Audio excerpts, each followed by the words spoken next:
Assalamualaikum warahmatullahi wabarakatuh. Selamat siang dan salam sejahtera bagi kita semua. Pertama-tama tentunya saya ingin mengucapkan selamat menunaikan ibadah puasa di bulan Ramadan ini bagi umat muslim yang melaksanakan. Semoga acara ini menjadi berkah dan amalan yang baik bagi kita semuanya. Selanjutnya, marilah kita panjatkan puji dan syukur kepada Tuhan Yang Maha Kuasa atas limpahan karunia-Nya sehingga pada hari ini kita dapat melaksanakan webinar pengelolaan limbah bahan berbahaya dan beracun medis dan sampah rumah tangga COVID-19 di Indonesia. Bapak, Ibu, serta para hadirin yang saya hormati, sebagaimana kita ketahui bersama, kasus virus corona atau COVID-19 yang pertama kali diketahui di Wuhan, di Cina, dan menjadi pandemi global pada awal bulan Januari 2020. Ini dampaknya sudah menyebar kemana-mana dan sampai status hari ini ya, ini dari catatan kami, ini jumlah pasien positif virus ini sudah hampir mencapai 9.096 jiwa di Indonesia, dan yang sudah meninggal ini hampir sudah 765 jiwa dan berhasil sembuh 1.151 jiwa. Nah, dampaknya tidak hanya ke casualties kepada manusianya saja, tapi juga dampak terhadap pertumbuhan ekonomi pun sudah dirasakan. Ekonomi global juga sudah diperkirakan akan turun secara signifikan. Ini beberapa proyeksi sudah dihasilkan oleh IMF gitu ya, bahwa pertumbuhan ekonomi global bisa sampai turun -3%, ada yang mengatakan -2,2% dan sebagainya.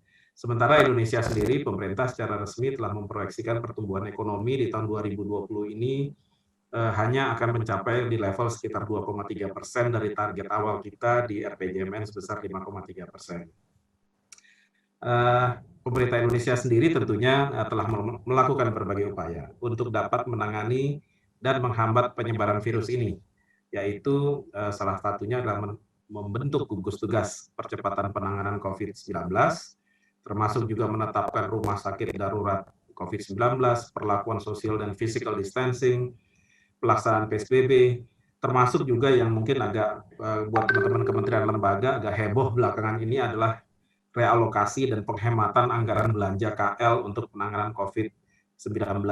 Ini pemotongannya juga sangat signifikan. Bapak, Ibu, serta para hadirin yang saya banggakan, Kementerian PPN Bappenas juga telah membentuk Satgas COVID-19 di lingkup kementerian kami. Sebenarnya tugas utamanya untuk merumuskan kebijakan di bidang perencanaan pembangunan nasional dalam rangka penanganan COVID-19 ini. Dan kami di Direktorat Lingkungan Hidup Bappenas ditugaskan untuk menyusun kajian pengelolaan limbah B3 di Indonesia, di mana salah satunya tentunya adalah limbah B3 medis. Nah, kita ketahui bersama juga bahwa penanganan COVID-19 di rumah sakit juga tentunya memerlukan sejumlah perlengkapan seperti APD, peralatan, sampel laboratorium, yang tentunya setelah digunakan ini statusnya nanti akan menjadi limbah B3 infectious. Nah, ini kami bekerja sama dengan teman-teman Ikatan Alumni TLITB, didukung juga tadi disampaikan oleh Mbak Prita, didukung oleh EU German Project on Rethinking Plastic, termasuk juga teman-teman KLHK, ini mengadakan webinar dengan topik pengelolaan limbah B3 medis dan sampah rumah tangga COVID-19 di Indonesia pada hari ini. Ini merupakan series of discussion sebenarnya dalam rangka penyusunan kajian pengelolaan limbah B3 di Indonesia. Cuman dapat kami sampaikan juga bahwa RPJMN 2024 sebenarnya di sana sudah ada kebijakan pengelolaan limbah B3 dan kebijakan pengelolaan B3 dan limbah B3 yang menjadi kategori agenda prioritas di dalam prioritas pembangunan kita. Mungkin Ibu dan Bapak, teman-teman semua bisa melihat di dalam prioritas 6 yang judulnya membangun lingkungan hidup, meningkatkan ketahanan bencana dan perubahan iklim. Nah, di dalam PR6 tersebut, pembangunan fasilitas pengolah limbah B3 itu telah menjadi salah satu proyek prioritas strategis atau istilah kerennya sekarang ada namanya major project dengan target terbangunnya fasilitas pengolah limbah B3 medis di 32 provinsi dan juga fasilitas pengolah limbah B3 terpadu di 4 wilayah di Indonesia. Kami juga sekarang sedang mendorong untuk pengembangan early warning system untuk bencana non-alam. Selama ini kita punya early warning system, tapi lebih banyak diprioritaskan untuk bencana alam. Nah, khusus untuk ke depan, kita akan prioritaskan juga untuk penanganan bencana non-alam, terutama untuk dengan prioritas untuk epidemi dan wabah-wabah penyakit dalam rencana kerja pemerintah tahun 2021. Bapak Ibu serta para hadirin yang saya hormati, ini selain limbah B3 infeksius dari rumah sakit, potensi permasalahan baru pun muncul dari rumah-rumah ODP. Nah, ini juga kita harus perhatikan, dan termasuk pasien dalam pengawasan PDP yang melakukan karantina mandiri. Nah, kemungkinan terdapat limbah B3 medis COVID-19 yang tercampur dengan sampah rumah tangga yang dibuang seperti biasa, seperti dalam kategori limbah domestik, tanpa ada pengolahan terlebih dahulu. Contohnya tadi sudah disampaikan ada masker, tisu, sampah lainnya. Nah, ini apabila tidak ditangani dengan khusus, ini tentunya bisa menjadi sumber penularan baru yang berpotensi membahayakan kesehatan, tidak hanya buat kita, tapi yang kami concern sekarang ini adalah para petugas kebersihan dan pelaku informal yang terlibat dalam pengolahan sampah.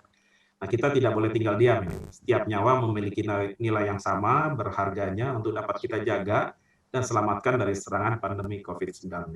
Baik itu petugas medis maupun juga petugas kebersihan serta para petugas lainnya di garda terdepan.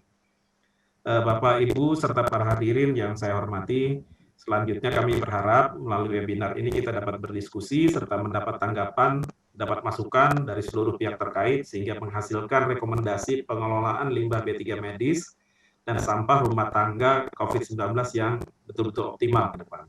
Harapan kami tentunya rekomendasi ini akan kita sampaikan kepada gugus tugas COVID-19 yang sudah dibentuk pemerintah untuk mendapatkan perhatian dan tindak lanjut yang lebih maksimal ke depan. Sebagai penutup, berbagai inisiatif yang telah dilakukan oleh pemerintah beserta seluruh lapisan masyarakat dalam penanganan COVID-19 ini harus kita dukung dan patuhi bersama. Kami yakin tentunya melalui kolaborasi dan kerjasama semua pihak yang maksimal, maka Indonesia akan mampu melewati pandemi COVID-19 ini. Sekali lagi saya mengucapkan terima kasih kepada Pak Said dan jajarannya di KLHK dan juga Pak Dida dan jajarannya Ketua IAPL ITB atas kerjasamanya, para narasumber, serta semua pihak yang telah hadir dalam webinar pada hari ini. Selanjutnya dengan mengucapkan Bismillahirrahmanirrahim, maka webinar ini resmi saya buka. Demikian, terima kasih. Wabillahi taufiq wal hidayah. Assalamualaikum warahmatullahi wabarakatuh.